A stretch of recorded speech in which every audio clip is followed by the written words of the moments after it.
mchakato wa kujua uwezo wako. Unaweza nini? Huu ni mchakato wa kwanza, self discovery, kwamba natakiwa nijue mimi naweza nini, kwa sababu unachokiweza ndio kina determine your industry.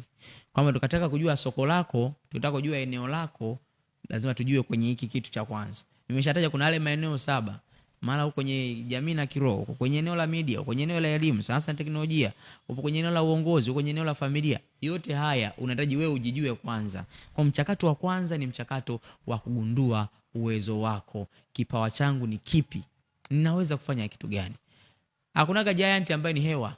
Giant wote kwenye maeneo yao washagundua uwezo wao. Ukienda kuwafuatilia watu ambao wanacheza hii volleyball, wameshagundua mimi naweza kucheza volleyball, I can use my hand. Na tunaweza nikatumia mikono yangu kucheza volleyball mpaka nikawa giant. Na leo tuna watu ambao wanafahamika kwa sababu ya volleyball peke yake. Kuna watu wanafahamika kwa sababu ya mpira peke yake. Kuna watu wanafahamika kwa sababu ya uongozi peke yake. Leo Tundu Lissu hatumfahamu Tundu Lissu kwa sababu ya vitu vingine. Ni uongozi tu. Siasa na uongozi umemtambulisha. Huu ni mchakato wa kwanza. Nikizungumzia mchakato sizungumzii vitu virahisi. Nazungumzia utaumia, ndio, itakuchukua muda, lakini unatakiwa kujua eneo langu ni lipi.